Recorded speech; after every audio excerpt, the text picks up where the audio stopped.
성도 여러분, 혹시 스포일러라는 이야기를 들어보신 적이 있으신가요? 없으세요? 아마 들어보시면 다 들어봤는데 기억이 안 나실 수 있어요. 원래 의미는요, 망쳐버린 사람, 망쳐버리는 행위를 말합니다. 스포일러, 스포일링이라고 말하는데요. 예전에는 이런 단어를 저도 들어본 적이 별로 없었습니다. 근데 이게 언제부터 등장을 했냐면요, 제가 기억하기로는 영화나 소설이나 애니메이션 어떤 그런 그 내용의 줄거리를, 중요한 내용을 아직 보지 않은 사람에게 미리 알려주는 행위, 이거를 스포일링이라고 합니다. 일반적으로 영화를 볼 때 줄거리를 모르는 상태에서 보는 그 긴장감이나 흥미가 있거든요. 결말이 어떻게 날지 모르고 저 사람이 어떻게 될까, 이 모르는 상태에서 보는 거하고요, 다 알고 보는 거하고 그 다가오는 흥미가 달라집니다.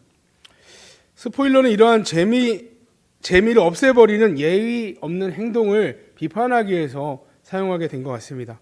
저는 이 단어를 처음 접한 게 1995년에 처음 들었는데요. 오래됐죠. 혹시 유주얼 서스펙트라는 영화를 보신 적 있나요? 이 영화의 핵심이 뭐냐면, 어떤 조직에 제일 말단에 있는 사람을 잡아가지고 경찰에 신문을 합니다. 근데 전설적인 악당이 있는데 이 사람이 누군지를 아무도 몰라요. 근데 그 말단 조직원이 그 사람에 대해 설명을 막 하는데 정말 무시무시한 사람이었습니다. 근데 결론적으로 그 사람이 누군지 마지막에 밝혀져요. 이 영화의 핵심이 여기에 있거든요. 근데 문제는 이제 그 영화를 보고 나온 사람들이 너무 충격을 받아서 이 사람이 그 사람이야 라는 얘기를 하면서 나오는 거를 영화를 보러 들어가는 사람이 듣게 되는 거예요. 영화를 보기 전부터 누가 범인인지를 알고 들어가는 거죠. 그래서 이거에 대해서 범죄다, 이렇게 하면 안 된다, 또 어떤 사람은 심지어 누가 범인이다 하고 뛰어나온 사람도 있었대요. 영화 보려고 쭉 줄 서 있는 사람, 그 영화를 보기 위해서 온 사람들이 다 실망하게 한 행동을 한 거죠. 그래서 이런 행동을 스포일러라고 말을 합니다. 그래서 미리 알면 안 되는 것들을 알려주는 행동들, 흥미를 떨어뜨리는 행동을 스포일러라고 합니다. 제가 이 말씀을 왜 드리냐면요, 오늘 하나님께서 다니엘을 통해서 스포일링하고 계셔서 그래요. 미래에 일어날 일에 대해서 얘기해 주시는 거죠. 예언입니다. 예언. 아직 일어나지 않았지만 앞으로 일어날 일에 대해서 하나님께서는 오늘 다니엘을 통해서 환상으로 보여주셨습니다. 우리가 다니엘 하면 주로 떠올리는 다니엘은 어린 모습입니다. 어렸을 때 포로로 잡혀가서 사자골에 던져지고 하여튼 이런 되게 흥미로운 모습들만 보지만, 실질적으로 다니엘이 하나님의 예언을 받을 때는 노년기입니다. 중년을 넘어서 노년기 때 하나님의 예언을 받고, 다니엘의 그 예언서 다니엘서에 보면 이런 이야기가 쭉 나오는데요. 하지만 우리는 이제 어렸을 때 다니엘만 생각하기 때문에 여기에 집중하지 못할 때가 많습니다. 하나님께서는 앞으로 일어날 시련에 대해서 믿음으로 극복해야 하기 때문에, 그 고난이 너무 크기 때문에 미리 말씀을 해주시는 겁니다. 이거 다 내가 미리 다 얘기해 준 고난이다라는 것을 알려주시는 거죠. 그래서 우리 하나님의 백성들이 이걸 잘 이겨낼 수 있도록 도와주시기 위해서, 영화 같은 경우는 망치는 거지만 오히려 우리가 더 잘 하나님의 백성으로 살아갈 수 있게 하시기 위해서 이렇게 말씀을 해주고 있습니다. 오늘 말씀에 두 가지 환상이 나오는데요, 이에 대해서 함께 살펴보므로 하나님께서 우리에게 주시는 말씀을 깨닫기를 원합니다. 물론 이제 오늘 본문의 말씀에는 한 가지 환상이 나오지만, 먼저 앞에 네 짐승의 환상, 이 짐승이 어떻게 나오고 어떤 짐승이고 어떻게 무섭고, 예전에 어느 이제 부흥 강사 목사님이나 이런 분들은 이게 어떤 나라다, 그러니까 예전에 그 신약 시대가 아니라 지금 시대의 어떤 나라고 누구를 말하는 거다. 그래서 그거를 들으면서 성도님들이 되게 속 시원해 하셨거든요. 근데 좀 위험한 해석입니다. 왜냐하면 성경에서 그렇게 말하고 있지 않거든요. 그러니까 나의 생각으로 그렇게 생각을 한다는 것을 공식적으로 얘기해 버리는 거기 때문에 그렇게 접근하지는 않을 겁니다. 자, 2장에도 이 동일하게 느부갓네살 왕이 꿈을 꾼 것을 다니엘이 해석해 주는데요.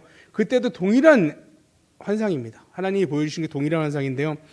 그 꿈에 나오는 신상이 나오는데, 다니엘 2장 32절 33절에 보면 이렇게 나옵니다. 그 신상에 대해서 꿈을 꾼 걸 해석하는데요. 그 우상의 머리는 순금이고 가슴과 두 팔은 은이며 배와 넓적다리는 노시요 그 종아리는 새요 그 발은 얼마는 새요 얼마는 진흙이었나이다. 이렇게 다니엘이 느부갓네살 왕이 꿈꾸었던 것을 그냥 이야기해 줍니다. 이 신상은 총 5개의 재료를 통해서 만들어졌음을 알 수 있습니다. 이에 대해서 다니엘은 신상의 그러니까 다른 재료들이 각각 열방들을 나타내는 것을 하나님이 주신 지혜로 알려주었습니다. 열강의 여러 나라들이 순차적으로 나타나 열방을 지배하고 전성기를 누리고 가장 강력한 나라처럼 보이지만 또 사그라들고 다음에 나라가 또 나타나고 또 이 나라는 망하고 또 다음에 나라가 나타난다는 것을 보여주는 것입니다. 우리는 여기서 첫 번째로 이 하나님이 보이시는 이 환상을 통해서 세상에 영원한 것은 없는 것을 알아야 합니다. 참 이런 걸 보면 인생은 허무한 걸 알 수 있습니다. 아무리 강력한 나라였다 하더라도요, 영원히 그 영화를 누릴 것처럼 보이지만, 그래서 그 많은 것들을 구축하지만 결국 끝이 난다는 것입니다. 제가 얼마 전에 캄보디아에 다녀왔는데, 물론 캄보디아는 주변에 바로 붙어 있는 나라들이 태국이 있고요, 베트남이 있고 라오스가 있습니다. 근데 라오스는 제껴두고 너무나 폐쇄적인 나라라 태국과 베트남과 비교해 봤을 때 캄보디아는 정말 못 사는 나라입니다. 피해의식이 되게 많아요. 캄보디아에서 생산하는 것들도 다 베트남에 뺏겨서 가공해가지고 베트남이 수출하고요. 그러니까 캄보디아가 만들었는데 베트남이 가공해서 캄보디아에 비싸게 팔아요. 발전을 할 수가 없어요. 그런 상황 속에 있습니다. 근데 이상하게 이 캄보디아 친구들이 베트남을, 우리가 일본에 대해서 어쨌든 옛날에 비속어로 하는 말이 있잖아요. 부르는 언어가 있죠. 유은이라고 부르더라고요, 베트남을. 그래서 그게 무슨 뜻이야 했더니 노예래요, 노예. 예전에 쟤네들이 우리 노예였다라고 얘기를 합니다. 지금은 물론 아니죠. 반대 역전현상이 일어났죠. 노예는 아니지만 어쨌든 물질적인 지배를 당하고 있습니다. 언제였냐면요, 캄보디아가 이제 크메르 제국이라는 게 있었는데 1431년에서 692년 동안 그 지역에 심지어 중국까지도 지배하고 있었던 제국이었습니다. 크메르 캄보디아 제국이죠. 그래서 베트남, 미얀마, 동로마 제국보다 더 큰 영토를 다스렸고요. 큰 건물, 우리가 잘 아는 앙코르와트라는 사원도 그때 지어졌습니다. 지금은 그 영화가 다 사라지고 주변 국가들과 비교되지 않은 약소국이 되었죠. 그때는 정말 강력해서 그런 큰 사원도 짓고 세상을 호령할 것 같았지만, 지금은 제가 말씀드린 것처럼 주변의 나라들에 끼어서, 정말 제가 국경에서도 본 적이 한번 있습니다. 베트남하고 캄보디아 버스 타고 들어갈 수 있거든요. 우리나라 사람은 베트남에 한 15일은 비자 없이 들어갈 수 있어요. 무료로 버스 타고 들어갔는데, 국경에서 보니까 마치 제가 느끼기에 캄보디아는 북한, 베트남은 남한, 이런 느낌이었어요. 건물이나 들어가는 모습이 그렇게 많은 차이가 나는데요.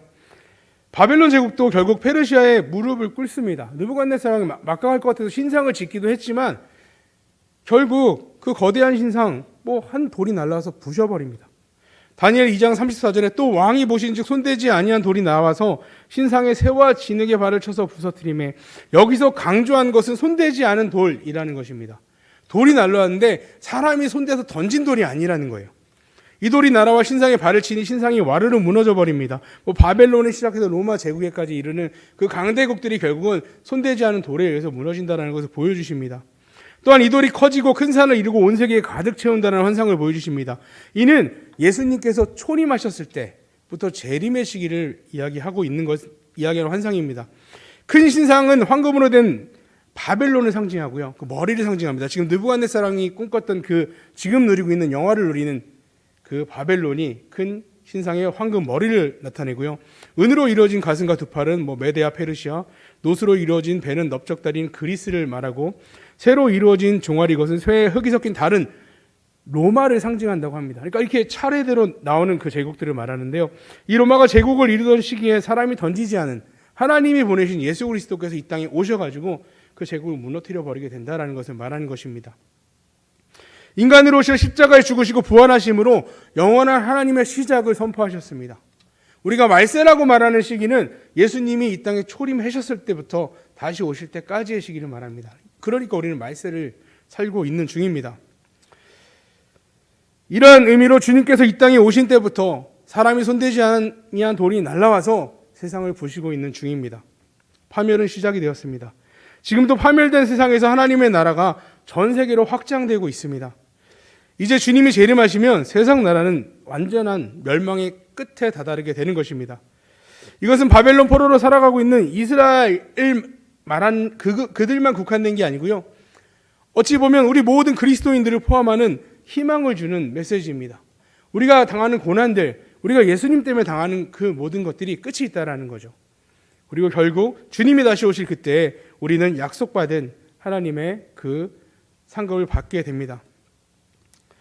오늘 본문에 나오는 네 짐승은 앞에 설명한 네 나라를 동일하게 나타냅니다.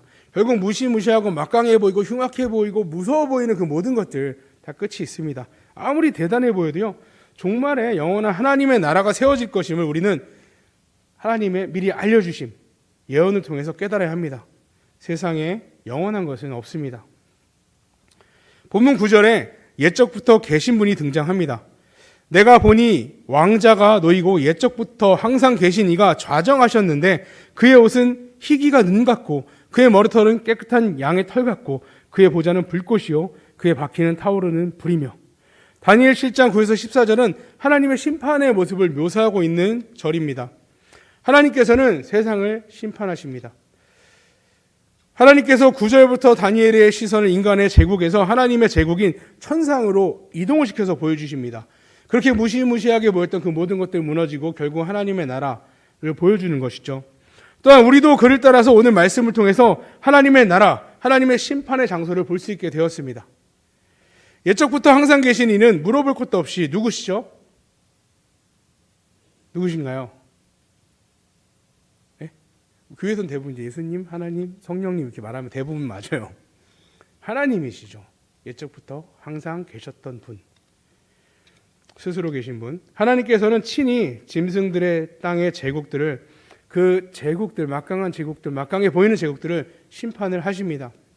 11절에 그때 내가 작은 뿔이 말하는 큰 목소리로 말미암아 주목하여 보는 사이에 짐승이 죽임을 당하고 그의 시체가 상한 바 되어 타오르는 불에 던져졌으며, 특히 7절 8절에 넷째 짐승인 로마에서 한 작은 뿔 곧 하나님의 성도를 대적하는 적그리스도의 존재가 일어날 것을 예언하시는 하나님은 이 넷째 짐승과 작은 뿔을 심판하십니다. 그뿐만 아니라 하나님께서 나머지 막강해 보이는 세 짐승의 권세도 다 빼앗아 버리십니다. 그런데 그것이 하나님의 심판의 끝이 아니라는 것입니다. 13, 14절에 내가 또 밤에 환상 중에 보니 인자 같은 이가 하늘 구름을 타고 와서 옛적부터 항상 계신 이에게 나아가 그 앞에 인도됨에 그에게 권세와 영광과 나라를 주고 모든 백성과 나라들과 다른 언어를 말하는 모든 자들이 그를 섬기게 하였으니 그의 권세는 소멸되지 아니하는 영원한 권세요 그의 나라는 멸망하지 아니할 것이니라.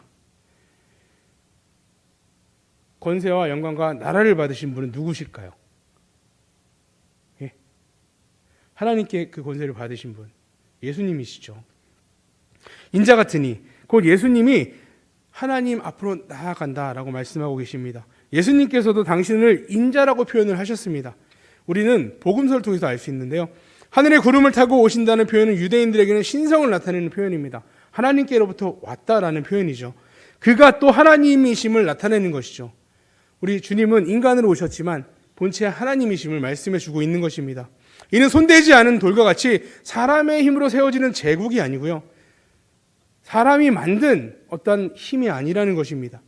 성부 하나님께서는 성자 예수님께 권세와 영광과 나라를 주시고 모든 백성과 나라가 그를 섬기게 하셨습니다. 이 나라는 짐승의 나라와 대조되는 하나님의 나라를 말하는 것입니다. 사람의 힘으로 물리적인 힘으로 세운 나라가 아니고요, 하나님이 권세와 영광을 주셔서 세운 그 나라를 말씀해 주시는 것입니다. 그 나라가 어디죠? 오늘 질문을 되게 많이 하죠. 교회입니다. 예수 그리스도를 통해서 세워진 나라, 우리 교회를 말하는 것입니다. 하나님의 나라는 영원한 나라입니다. 하나님의 나라는 멸망하지 않습니다. 하나님께서는 예수 그리스도에게 이와 같이 능력을 주시고 하나님 나라의 백성인 유대인들만이 아니고요, 처음 불렀던 유대인들만이 아니고요, 다른 나라 언어를 말하는 모든 자들로 영원한 하나님의 나라를 견고하게 하겠다라고 말씀해 주고 계십니다. 이것이 우리를 향한 하나님의 약속입니다. 우리가 굳게 붙잡아야 될 약속이 이것입니다. 아무리 환난이 오고 고난이 오고 어려움이 온다 할지라도 우리는 변치 않는 하나님, 인생이 아니시기 때문에 거짓말을 하지 않으시는 하나님의 약속을 붙잡고 이겨낼 수 있습니다. 이 믿음을 갖고 있던 다니엘은요, 다리오 왕이 지키지 않으면 죽음을 내리겠다 한 명령을 지키지 않아 버립니다. 왜냐하면 아무리 그들이 강력한 나라 제국이라 할지라도 그들을 심판할 하나님의 나라가 있음을 알기 때문이죠. 그래서 하나님께 기도하는 것을 쉬지 않아 버립니다. 계속 기도해요. 기도하면 죽는다는 거 알면서도 기도합니다. 멸망하는 제국에 굴하지 않고 영원한 하나님의 나라를 바라본, 그 하나님의 나라를 바라보고 결단한 자만이 가질 수 있는 담대한 행동입니다. 우리 성광교회 성도 여러분 모두 이와 같이 세상에 굴하지 않는 믿음을 가지시기를 축복합니다. 여러분, 세상은 우리를 넘어뜨릴 수 없습니다. 마지막으로 이 환상으로 근심하는 다니엘에게 선지자 중 하나가 이 모든 일의 진상을 알려줍니다. 그는 다니엘에게 세세하게 환상에 대해 설명해 주는데요. 18절에 보면 지극히 높으신 이의 성도들이 나라를 얻으리니 그 누림이 영원하고 영원하고 영원하리라. 핍박과 환난이 있지만 결국 하나님의 나라와 백성이 승리하게 되고 그것이 영원하고 영원하고 영원할 것임을 알려주고 있습니다.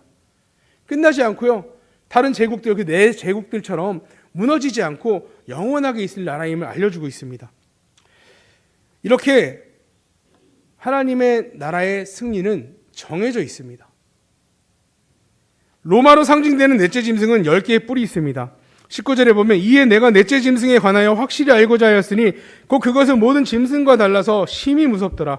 이는 새요, 그 이는 새요, 그 발톱은 노시니 먹고 부서뜨리고 나머지는 발로 밟았으며 또 그것의 머리에는 10뿔이 있고 그 외에 또 다른 뿔이 나오매 새 뿔이 그 앞에서 빠졌으며 그 뿔에는 눈도 있고 큰 말을 하는 입도 있고 그 모양이 그의 동류보다 커 보이더라. 내가 본즉 이 뿔이 성도들과 더불어 싸워 그들에게 이겼더니 옛적부터 항상 계신 이가 와서 지극히 높으신 이의 성도들을 위하여 원한을 풀어주셨고 때가 이르며 성도들이 이 나라를 얻었더라.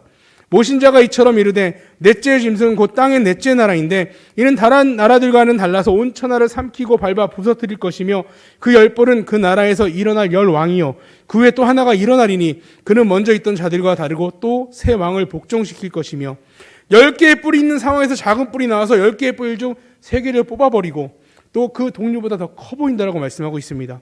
이 뿔은 1차적으로 보면 로마 시대의 교회와 성도를 핍박하고 박해한 로마의 황제들을 말하는 것입니다. 나아가서 지금까지도 전 세계적으로 정말 하나님의 성도들을, 하나님의 믿음을 붙잡고 나아간 자를 괴롭히는 그 모든 세력을 말하고 있는 것입니다. 이 뿔은 하나님의 말대로 대적하고 백성을 박해합니다. 근데 그 기간은 한때, 두때, 반때라고 말하고 있는데요. 이에 대해서 지금 이단들이 되게 이거를 이게 자기네가 생각하기엔 이거다 저거다 얘기가 되게 많습니다. 뭐 이게 뭐 몇 년이다, 뭐 며칠이다 말이 많은데요. 특정한 연도를 정해서 사람들을 현혹시키려고 하는 거죠. 자기들의 구임에 맞춰서 그래서 이게 그때입니다. 뭐 얘기를 하고 있습니다. 또 사람들은 그러한 계산을 통해서 듣고 그들이 조정한 대로 휩쓸러 다니며 시간 낭비를 합니다. 근데 우리가 알아야 될 게 있습니다. 이런 말씀들을 보면서 특히 성경을 볼 때요. 하나님이 풀어주지 않고 설명해주지 않은 부분은 그냥 읽으시는 게 좋습니다. 누가 시원하게 풀어준다고 이단일 가능성이 굉장히 셉니다. 왜냐하면 성경에서 말하지 않으면 누가 말하는 건가요?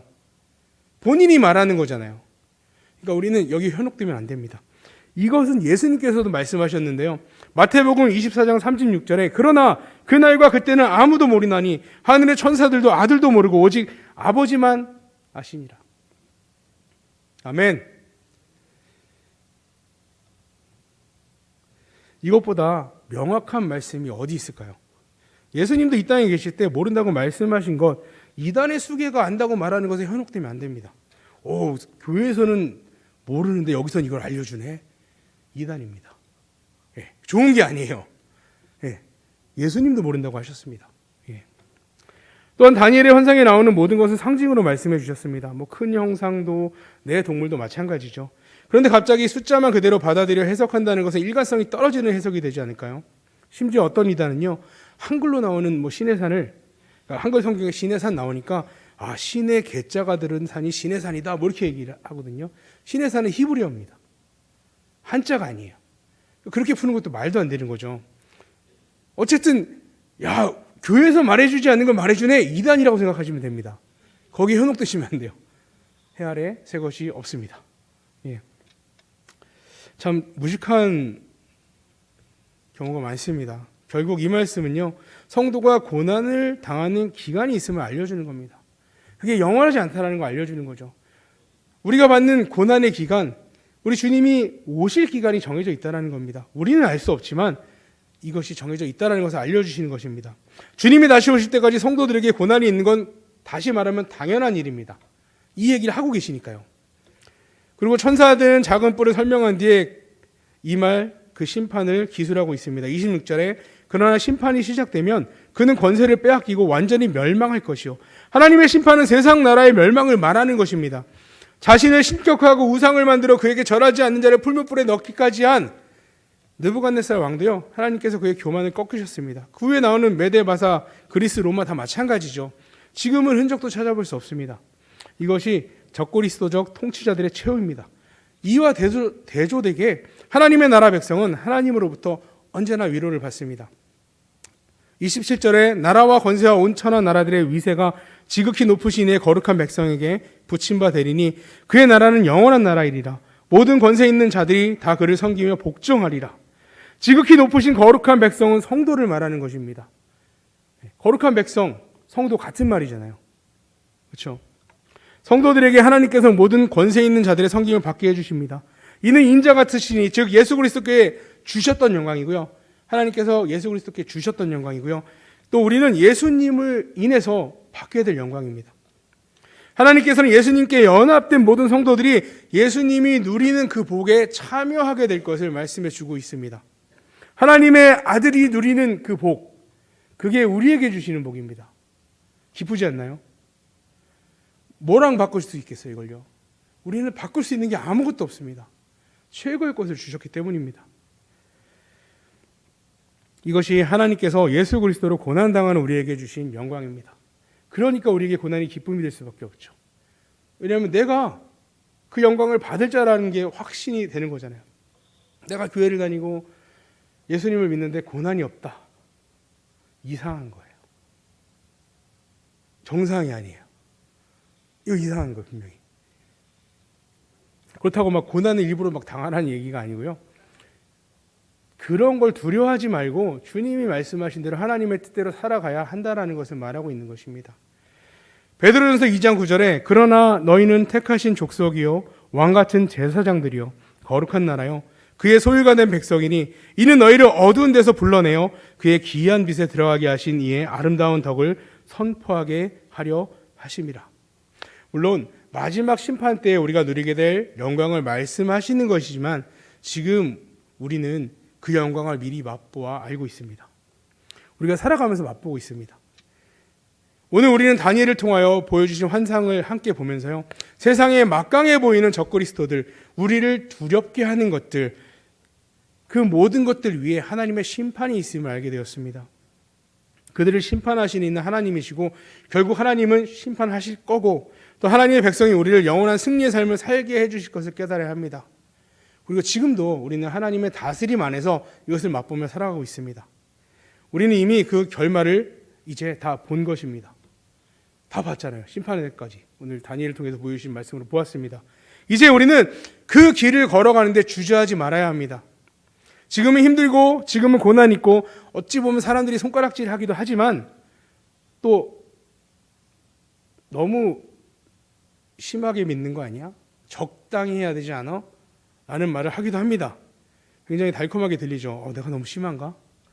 네? 너무 자주 보나 우리? 아니에요. 결국 하나님의 나라가 승리함을 하나님이 알려주신 대로 결국 하나님의 심판의 때가 우리가 살고 있는 모든 세상에 임한다는 것을 알고 있다면 전혀 심하지 않습니다. 우리 더 열심히 믿어야죠. 네. 하나님의 위로하심이 현실이 되는 그날까지 우리 성도님들 모두 끝까지 승리하시기를 축복합니다. 기도하겠습니다.